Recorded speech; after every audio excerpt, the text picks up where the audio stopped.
Welcome to the Equity Team Podcast, where we provide Sedona, Arizona real estate insight to help you thrive during your next real estate transaction. Welcome back to the Equity Team AZ podcast about all things real estate Arizona and what's going on and what's coming. Today we have a special guest. We have 𝐬𝐮𝐬𝐿 with 𝐬𝐻 Capital out of Phoenix, Arizona. Thank you, 𝐬𝐻, for joining. Yeah, thanks for having us. Appreciate it. You bet. So for our audience, I've been in the real estate business for quite a few years. I'm a young guy, but I've been doing it a long time, and do a lot of business in the Sedona area. And it's been a struggle to find good lenders and good mortgage brokers and good loan outfits in general that are reliable, that are competitive, that communicate well, that have great customer service. And, not blowing smoke or anything like that. 𝐬𝐻 Capital, it's been a real pleasure working with you guys. I mean, you check all the boxes, and it's nice to know that when you're brought into the fold on a transaction that I know it's going to go smoothly and that my clients are going to be really well taken care of. Well, most definitely appreciate it. I know, in any business, there's great lenders and not so great ones, and great realtors and not so great ones too. So likewise, when we can have good communication, go back and forth, solve any problems, handle the clients appropriately and take care of them, it's been great to work together. Yeah, thank you. So 𝐬𝐻, today mainly what I'd love to hear from you on, because you're the expert and I know that you consult for quite a few people. Love to have you dig in on what's right around the corner. May 1st, Monday next week, there's some changes that are going to impact borrowers that have low credit, borrowers that have high credit, and possibly some other impact as well. Do you mind kind of diving into what it is and how it's going to impact borrowers? Yeah, for sure. So the change is being made by the Federal Housing Finance Agency, FHFA. And these changes actually happen semi-frequently, every year or two. They'll make little tweaks. Hey, we'll make an adjustment here, an adjustment there to how rates and pricing works for different segments of borrowers. If you're buying a second home, like when we had that vacation home price change about a year ago, that was like one little tweak where they said, what, if you're buying a vacation home, you don't get as good a rates as you used to. Now it's more like rental rates. So that's an example of, previous years, a little tweak. And what these things are is they're actually called loan level price adjustments. That's what we call them in the mortgage biz. LLPAs, and they basically say on a conventional loan, we're in conventional loan world here. This isn't FHA or VA or jumbo, but basically FHFA gets to say, hey, if you have a good credit score or a bad credit score, if you're buying a rental home, here's the changes to your rate and pricing. But what's wild about this one, it's the biggest change that I've ever seen, like by far. And they announced it 4 or 5 months ago, but your normal person, consumer, they don't know what LLPAs are or how it impacts them. And it was in the news, but no one cared. But now that it's rolling up and people are starting to talk about it, and articles are coming out and people are asking, I've noticed a ton of questions about it. So I think this is good timing to kind of talk about the changes to these LLPAs, as kind of boring or wonky as that sounds, but like you said, how it affects certain people, segments, who it affects. But it is definitely the biggest, largest sweeping change to mortgage pricing that I've ever seen. I've been in the business about 17 years or so. Okay, good deal. Now, I'd love to have you dig in a little bit more to specifically how exactly that's going to impact. If you could kind of talk about maybe one or at most maybe two examples, like kind of a demo or example transactions, and how exactly that's going to impact the borrower financially. For sure. And there's hundreds of examples, and without, I'll just show you all these amazing grids that we have now, and all it's pages and pages of stuff. And anytime the government makes a change, and no desire to be political with it, but anytime the government tries to make changes and it's good intentions, usually things get more complicated, right? It's not usually easier and better. It's usually, let's make changes, and now it's like 4 times more challenging. But I do have some examples. So just for your everyday person, that they can know, hey, did my scenario get better? Did my scenario get worse? And also a little of the insight. I have some of the quotes up by the head of the FA, Sandra Thompson, on why they did this. And it's all kind of tough to kind of mumble through. But to be honest, from the different quotes that I have up from when these press releases came out, the biggest reason I see as to why they did this is to really improve the capital position of Fannie Mae and Freddie Mac, as far as one day taking Fannie and Freddie away from being government-sponsored entities. They're the weirdest things in the world. They're quasi-government, but quasi not. So one, I think that's one of the main factors as to why. And the second one that they're really not saying as much, but they're really trying to spur first-time home buyers who are under the median income for their area. They're really trying to give them a better deal and help first-time buyers a lot. They don't advertise that as much. That's my own opinion of what's going on there. But Chad, a few examples of what got better and worse and some scenarios. First, I want to say the better, because a few things did get better. It won't apply to everyone, but a few things did get better. Anyone who's buying a multi-unit, a 2 to 4 unit home, pricing actually got better on that. Not a lot, maybe an 1/8% better. So if you're an investor, you're out there, you're looking for a duplex, your pricing actually got just a little bit better. So that's kind of nice. For investors, again, which is kind of funny, a few of these are kind of investor based, which is odd. Larger down payment, like 30% or more, or 30% equity in a rental property got better. So if you're an investor, there's a couple little pieces here that may have actually got a touch better. Other areas that got better. Zach, do you mind if I jump in real quick? I just want a little clarity. So when you're talking investors, you're talking investment specific financing. 100% correct. So not first home, not even second home, but investment loan projects. Correct. Okay. A designated rental property, whether a purchase or refi. Okay, because a lot of our investors, and we obviously, as you know, we work with a lot of investors. Sometimes we're going to get second home financing and work an angle there, but you're talking specifically investment programs, not second home financing. Yeah, okay, good. Very good to clarify the difference between the two. Second home did not change, didn't get better or worse, but specifically rental got a touch better if you're in a high equity position. So like, okay, little spots where there's little improvements.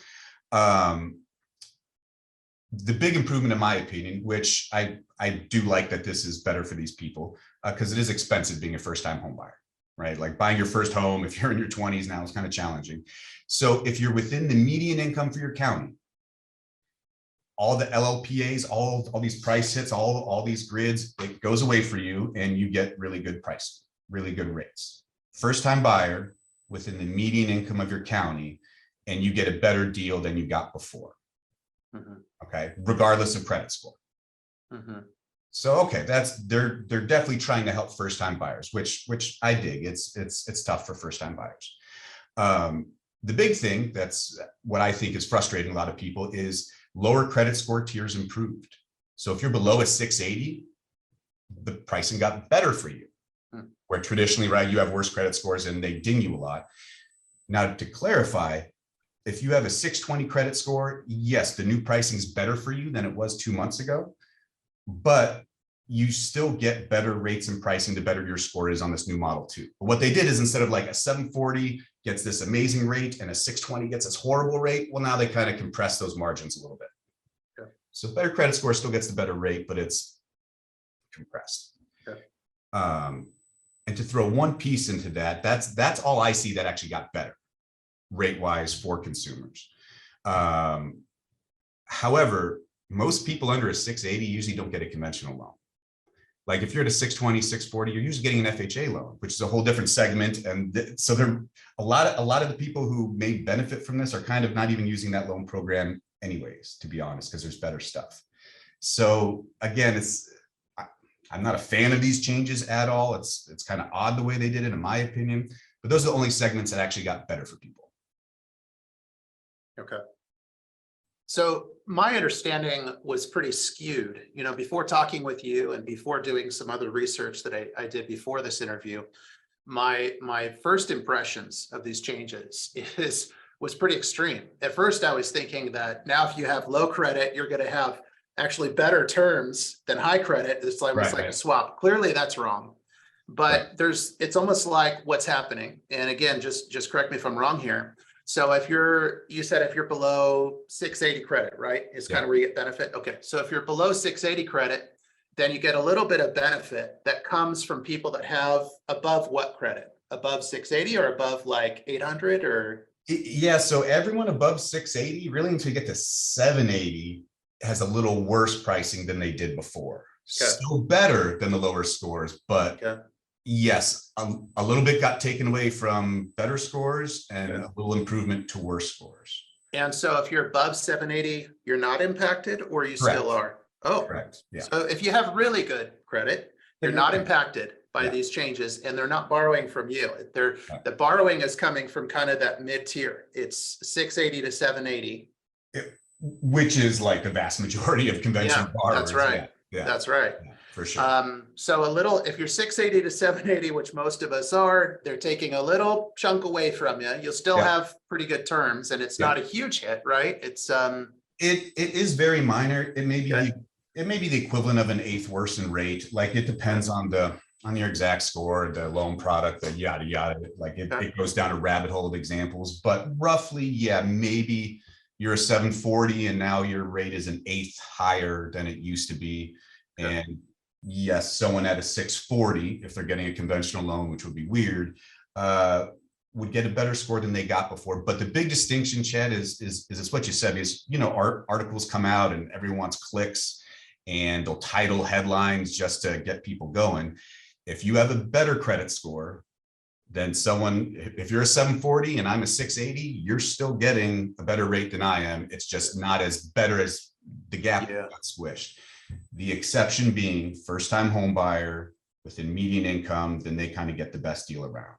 okay. So Now, Zach, tell me if you think the math is wrong here. The way it was kind of explained to me, and I have a feeling this is close, but you can't take it to the bank or anything.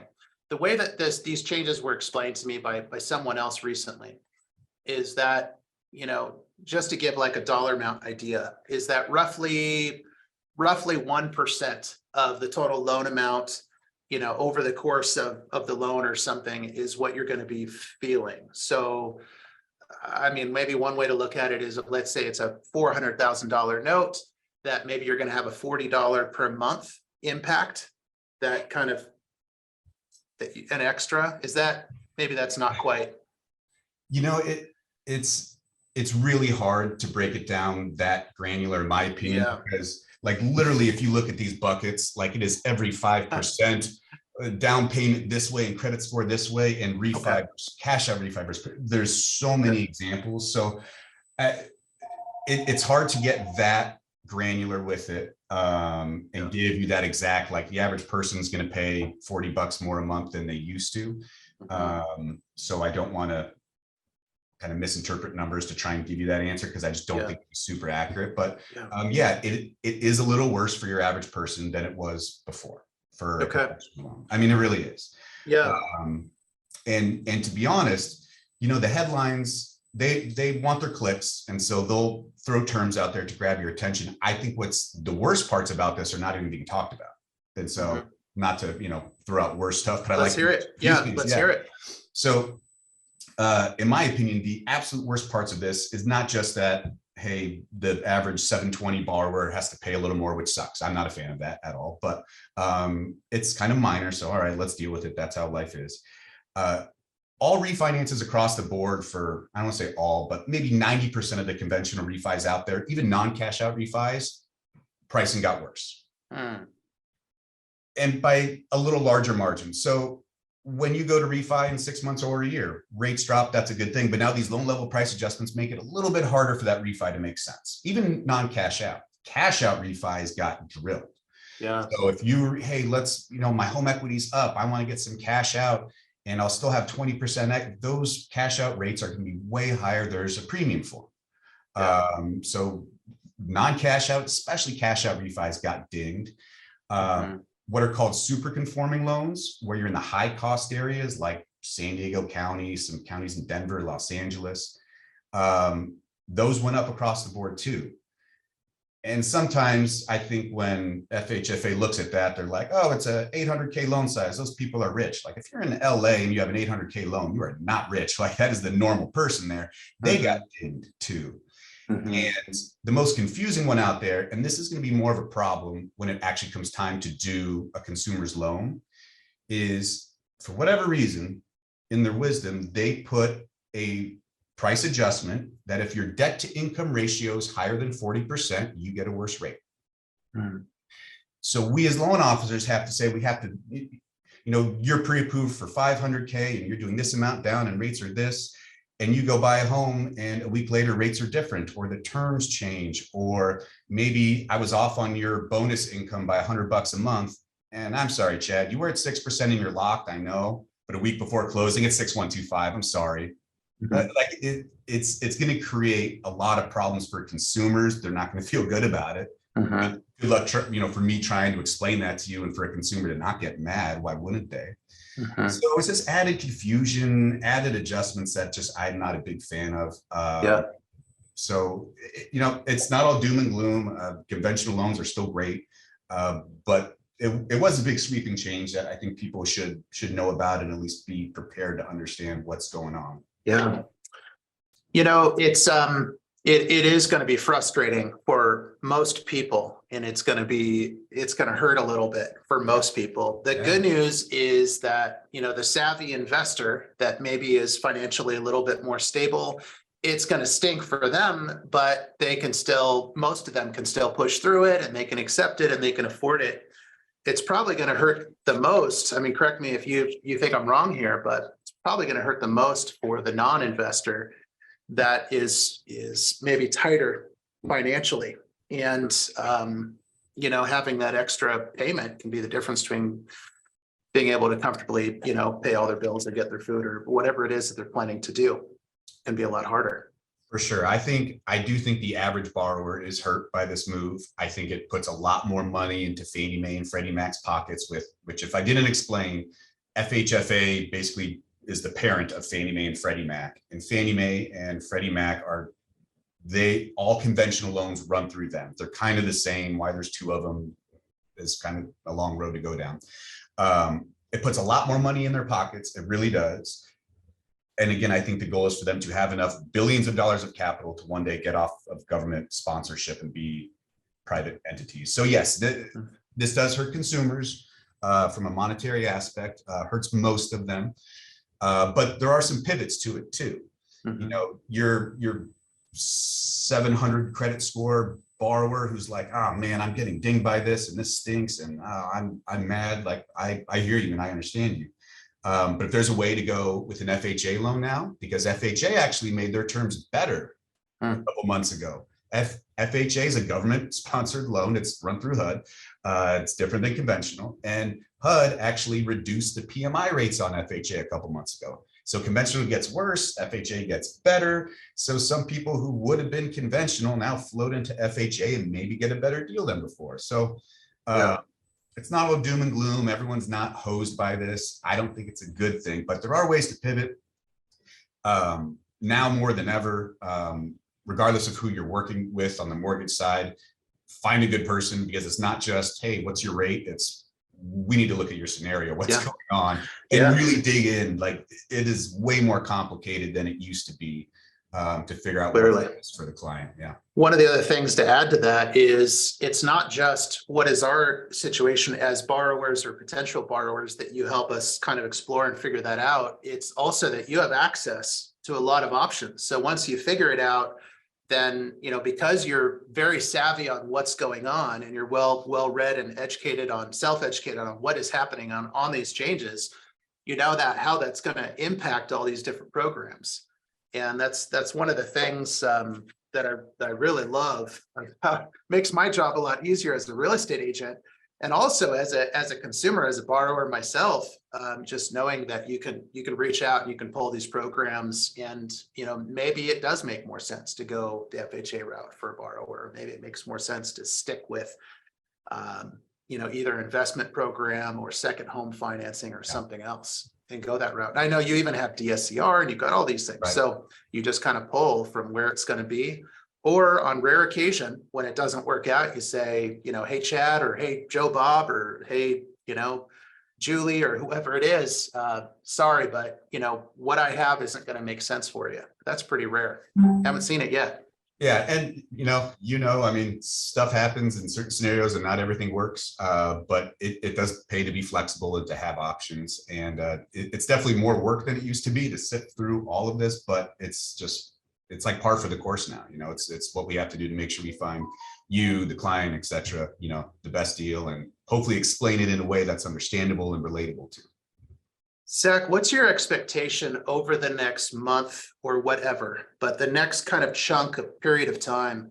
Do you think there's gonna be a transition with this where it will continue to change, or do you think this is here to stay for a while, and it's going to be quite a long time before there are any adjustments to it? Yeah, that's a good question. The only thing that may not get rolled out and go away is the debt to income over 40% thing I mentioned. Like, everyone in the industry complained about it and made like a big push. And so they've delayed that for several more months, and maybe everyone complains so much it gets removed. But that's the only thing that I've heard about that's, are we going to change? Are we going to adjust? I think the rest of this is here, and I think it's here for a while. Yeah. In my experience, these loan level price adjustments, they usually don't go down. They usually only add to stuff over time. And it probably won't be until, and again, zero desire to get political, but it probably won't be until there's a new administration who maybe they appoint a new head to FHFA and they have a different thought process. And again, I do think it's out of best intention. Like, they want to help first time buyers. It's expensive out there. Like, it's difficult. Home prices went up. So I appreciate the intention, but I do expect these to be in place for a while. Over this, it's tough to say next month or two, but I think the back half of the year, I think mortgage rates do start to work their way down. I think everyone's been calling for that for a while. It's hard to be precise about when they start creeping down, but we're starting to see the trend. So I think that'll give everyone a little bit of relief too, if just the general mortgage market, if rates could come down a little bit, and I think they will Q3, Q4, and into next year. Without getting derailed too much, and without, again, just like you, without getting political, I just want to share very briefly my perspective, and that is that, the grand majority of Americans, the goal, just like you're kind of insinuating, that the goal is to help the grand majority of Americans that want to borrow in the future, and how that's going to impact them. And I think that's great. Benefiting people, that's great. Generally, that's great. I'm all for it. The challenge here is that this is a program that penalizes people that are producing well, that are creatively growing, that they're building. Usually there is a correlation between stronger credit and what they're able to create and produce financially, and a lot of times it's adding jobs, it's building businesses, it's whatever it is. And so, yeah, anything that penalizes creativity and productivity and success in general, and rewards the, less side of that, I think that's really a shame. And there are ways to incentivize the building and success rather than penalizing the success in the building. And hopefully, we start seeing more of that at some point. But it is what it is. This is where we are. And Zach, I really appreciate you helping out with this. And we'll probably have some more follow-up questions on this, as well as some other things here over the coming weeks. Love to have you back on. Yeah, absolutely. Appreciate being here. As a complicated topic, and I'm sure more will arise. So whatever pops up and questions, et cetera, we'd love to chat about it. Very good. Zach, Wayne Capital. Thanks again, and we'll see you soon. Awesome. Thanks for having me. All right. Thanks for tuning in to the Equity Team Podcast. To speak with one of our top agents, visit us at owninaz.com. That's owninaz.com. Or call us at 928-323-0031.